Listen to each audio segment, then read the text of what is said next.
तो देखिए इसमें हम इससे पहले जो है हम मैथ का जो है यानी 2 से 3 वीडियो अपलोड कर चुके हैं, ठीक है। अगर आप लोग उसको नहीं देखे हैं तो उसको देख लीजिएगा, तभी इस वीडियो को देखिएगा तो आपको ज़्यादा फायदा रहेगा, ठीक है। और बेसिक से पूरा पढ़ाया है तो उसको आप लोग अवश्य देखिएगा, ठीक है। ये हमारा जो है यानी क्वेश्चन नंबर 2 से स्टार्ट होगा। हम क्वेश्चन नंबर जो है 1 का जो है पूरा सोल्यूशन करा दिए, उसको जरूर देख लीजिएगा। वीडियो के डिस्क्रिप्शन में लिंक दे देंगे, वहाँ से आप लोग उसको देख लीजिएगा, ठीक है। तो चलिए इस क्वेश्चन को करते हैं, लेकिन इस क्वेश्चन से करने से पहले कुछ बेसिक बात को देखेंगे, ठीक है, कि इस सवाल को कैसे बनाया जाता है, ठीक है। देखिए इसमें आपको 2 तरह के सवाल होता है। ये सवाल कभी एग्जाम में नहीं पूछा गया है, लेकिन फिर भी इसको देखते हैं कैसे बनाना है, ठीक है। इस तरह के सवाल देख के विद्यार्थी को बहुत डर लगते हैं, ठीक है। तो आपको डरने की जरूरत नहीं है, बिल्कुल ध्यान से देखिएगा। हाँ, इसमें ऑब्जेक्टिव जो सवाल बनता है कैसा बनता है और आपको कैसे बनाना है वो हम आपको बताते हैं, ठीक है। तो चलिए इसमें देखते हैं। जैसे कि इसमें आपसे बेसिक यानी ऑब्जेक्टिव सवाल जो बनता है आपका बोर्ड में, ऑब्जेक्टिव सवाल, ठीक है, वो ध्यान से देखिएगा। आपसे इस तरह का ऑप्शन दिया जाता है, जैसे सवाल पूछा जाता है आपको कि निम्न में से, ऐसे सवाल पूछेगा निम्न, ठीक है, निम्न में से कौन धनात्मक, ठीक है, धनात्मक विषम पूर्णांक है। क्या बोलेगा? विषम पूर्णांक है। इस तरह के सवाल आपसे पूछा जाता है, तो कैसे बनेगा इस तरह के सवाल के बताइए। और ऑप्शन दिया जाएगा यहाँ पर, जैसे कि बोलेगा 6q + 2। दूसरा ऑप्शन दिया जाएगा 6q + 8। सी ऑप्शन दिया जाएगा 6q + 4, ठीक है। और डी ऑप्शन आपसे दिया जाएगा 6q + 5। और पूछा कि बताइए इसमें से कौन धनात्मक विषम पूर्णांक है। तो कैसे पता लगेगा? देखिए इसको बनाना तो सिंपल से तरीका क्या है कि आपको देखना है यहाँ पर कि लास्ट की कौन संख्या है जो 2 से कट रहा है। जो 2 से पूरा कटेगा वो सम पूर्णांक होगा, यानी धनात्मक सम पूर्णांक। और जो 2 से पूरा नहीं कटेगा वो धनात्मक विषम पूर्णांक होगा, ठीक है। तो देखिए 2 से ये कट जाएगा तो ये कौन संख्या कहलाएगा? धनात्मक विषम पूर्णांक। तो ये आपका उत्तर नहीं है, ठीक है, ये उत्तर आपका नहीं होगा। और देखिए यहाँ पे 2 से भी 8 कट जाएगा तो ये क्या है? धनात्मक सम पूर्णांक है। जो 2 से कटता है, आपको पता है कि सम संख्या किसको बोलते हैं। वैसी संख्या जो 2 से पूर्णतः विभाज्य है वो सम संख्या कहलाती है। तो ये 2 से तो कट जाएगा तो ये वाला क्या हो जाएगा? सम पूर्णांक। तो ये वाला उत्तर नहीं होगा। और ये भी 2 से कट जाएगा तो ये भी नहीं होगा। क्या 5 2 से कटता है? क्या 5 2 से कटेगा? नहीं कटेगा। तो ये कौन हो जाएगा? विषम पूर्णांक। यही आपका उत्तर हो जाएगा। तो एक सवाल इस तरह का पूछता है, एक सवाल आपसे पूछता है दूसरा तरीका से, जो आप देखेंगे। चलिए इसको मिटाते हैं, देखिएगा ध्यान से। और हाँ, कॉपी कलम अवश्य लेकर बैठिएगा, तभी आपको समझ में आने वाला है, अन्यथा नहीं आने वाला है, ठीक है। क्योंकि हाथ से लिखने के बाद ही समझ में आता है विद्यार्थी को, और खाली देखने से क्या समझ में आएगा आपको। चलिए यहाँ पे लिखेंगे निम्न में से कौन, ऐसे लिखते हैं। चलिए निम्न में से सम पूर्णांक, ऐसे लिखते हैं, रुकिए, निम्न में से धनात्मक सम पूर्णांक है। इस तरह के आपसे बोर्ड में सवाल पूछा जाता है। ऑप्शन दिया जाएगा 6q, ठीक है। दूसरा ऑप्शन दिया जाएगा 6q + 9। और सी ऑप्शन में दिया जाएगा 6q + 3। और डी ऑप्शन में दिया जाएगा 6q + 1। बताइए इसमें से कौन है जो धनात्मक सम पूर्णांक है? जल्दी से बताइए। देखिए इसमें धनात्मक सम पूर्णांक की बात करें तो ये देखिए सम पूर्णांक आपसे चाहिए, है ना, सम पूर्णांक। तो ये देखिए 2 से तक कट जाएगा, कटेगा, सॉरी 2 से तक कटेगा नहीं, ये पूरा से 2 से नहीं कटेगा तो ये सम पूर्णांक तो है नहीं, विषम पूर्णांक है। और ये भी 2 से नहीं कटेगा तो ये विषम पूर्णांक है। ये भी 9 है, ये वाला 9 है, ठीक है। तो 9 कटेगा क्या? 2 से नहीं कटने वाला है, तो ये भी विषम पूर्णांक नहीं होगा, सॉरी विषम पूर्णांक हो जाएगा। और ये वाला देखिए ये 6 जो बचा है, अब विद्यार्थी के यहाँ पे कन्फ्यूजन होता है। क्या कन्फ्यूजन होता है? वो सोचते हैं क्या कि 6q कैसे कटेगा। तो देखिए 6q की अगर मान यहाँ पे रखते हैं ना कोई, तो यहाँ पे जैसे हम मान के चलते हैं, यहाँ पे रखते हैं 1, तो 1 रखिएगा तो क्या आएगा? 6 निकल जाएगा। 6 जो है 2 से कट जाएगा, तो ये कौन संख्या हो जाएगा? सम पूर्णांक। यही आपका उत्तर हो जाएगा। याद रखिएगा, आपको सिंपल से याद रखना है। अगर आपसे पूछा जाएगा कि 5q क्या है, तो ये भी आपका आज निकल के आएगा यानी सम पूर्णांक ही आएगा, ठीक है। और 6 क्यूब भी वाला इस तरह के जो भी सवाल होगा ये सम पूर्णांक में जाएगा। कन्फ्यूजन है, अब ना कहिएगा कि 5 कटेगा नहीं तो ये सम पूर्णांक नहीं है, सम पूर्णांक होगा, ठीक है। ये कटेगा, ठीक है। यहाँ पे कोई भी संख्या जैसे 5 क्यू है, अब 5 क्यू के जगह पे यानी क्यू के जगह पे 2 रखते हैं तो 5 दूना 10 होगा, 10 को 2 से भाग करेंगे तो क्या निकल जाएगा, 5 निकलेगा। तो ये कट रहा है कि नहीं, तो ये क्या हो जाएगा, सम पूर्णांक हो जाएगा। समझ गए, बात को ध्यान रखिएगा। चलिए इसको हम हटाते हैं। अब आते हैं मेन सवाल पे, मेन सवाल पे आते हैं, ठीक है।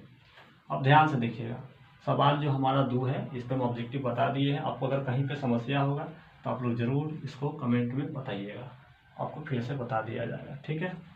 चलिए अब देखिए, ये सवाल आपसे दिया गया है, बोला है कि दर्शाइए कि कोई धनात्मक विषम पूर्णांक 6 क्यू + 1 या 6 क्यू + 3 या 6 क्यू + 5 के रूप का होता है। तो ये कैसे आपको बताइएगा, इस सवाल को कैसे बनाइएगा। देखिए इसको बनाने का सिंपल तरीका क्या है कि आपसे पहले इसको समझना यह है कि बोला है कि दर्शाइए कोई धनात्मक विषम पूर्णांक 6 क्यू + 1, 6 क्यू + 3 या 6 क्यू + 5 का रूप का होता है।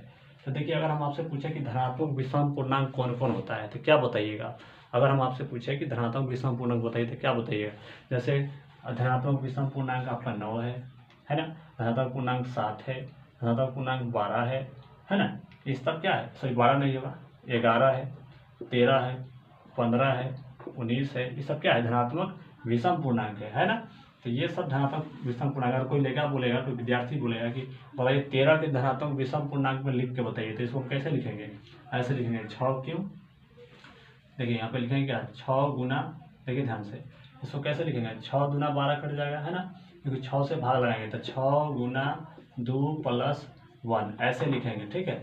तो ये देखिए 13 मिल जाएगा, ये वाला 13 हमको मिल जाएगा, 6 दूना 12 हो जाएगा, प्लस के 1 जोड़ेंगे तो कितना हो जाएगा, 13 हो जाएगा। तो क्या हो जाएगा, धनात्मक विषम पूर्णांक है, ठीक है ना, समझ गए। अगर 15 का कोई पूछा जाए कि कैसे लिखाएगा धनात्मक विषम पूर्णांक में इस फॉर्म में, तो देखिए हम लिखेंगे 6 दूनी 12 हो जाएगा, 6 दूनी 12 लिखेंगे और प्लस में 3, तो देखिए दोनों गुना करेंगे तो कितना हो जाएगा, 6 दूनी 12, 12 3 15, देखिए 15 आ रहा है ना। तो ये सब क्या है, धनात्मक विषम पूर्णांक में ऐसे लिखा जाएगा, ठीक है, इस तरह से, ठीक है। तो चलिए अब इसको बनाना है कैसे वो देखते हैं, ये तो आपको बता दिए। देखिए इसमें सबसे पहले क्या करना है, ज़्यादा कुछ नहीं, पहले मानना है। पहले आप बताइए क्वेश्चन में क्या बोला है, धनात्मक यानी बोला है कि दर्शाइए कोई धनात्मक विषम पूर्णांक, कोई बोला है या सभी बोला है या क्या बोला है बताइए, किसी बोला है। देखिए सभी बोले या किसी बोले या कोई बोले, आपको यहाँ पे लिखना क्या है, ध्यान से देखिए, इस तरह लिख लीजिएगा। देखिए माना, पहले मान लीजिएगा, ठीक है, माना। अब बोला है कोई धनात्मक विषम पूर्णांक बोला है, तो आपको क्या करिए, कोई धनात्मक पूर्णांक मान लीजिए।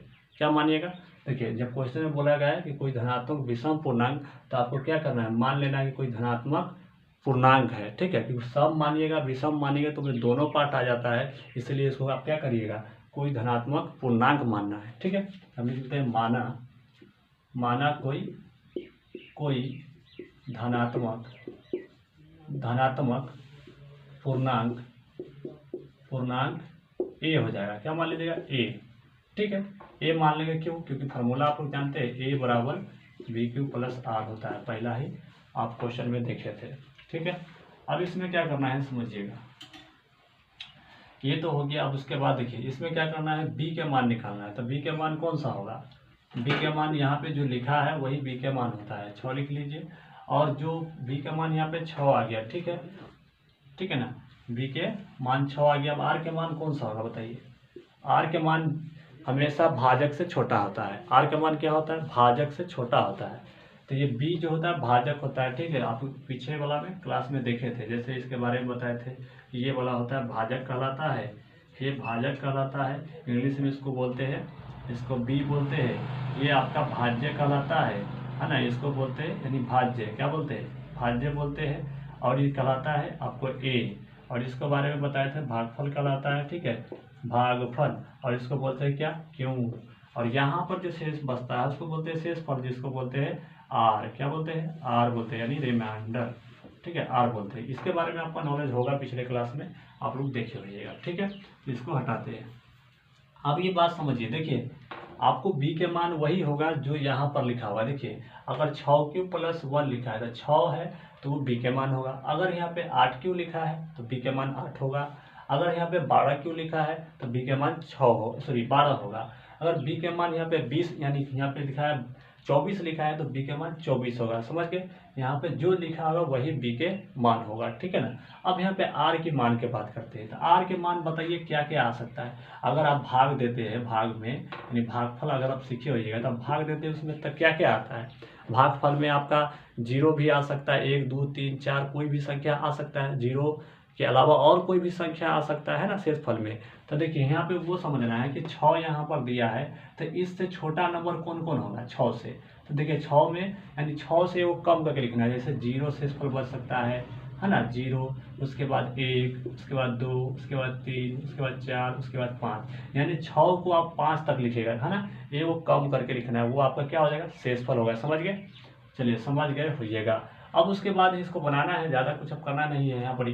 देखिए क्या करना है, अब सिंपल है, यहाँ पर लगा दीजिए यूक्लिड विभाजन, चाहे जो आपको जिस तरीका बोला है वहाँ पे बना दीजिए। कैसे बनाना है, इसका फार्मूला में रखेंगे, क्या फार्मूला में लिख देते हैं, यूक्लिड विभाजन प्रमेय से, है ना।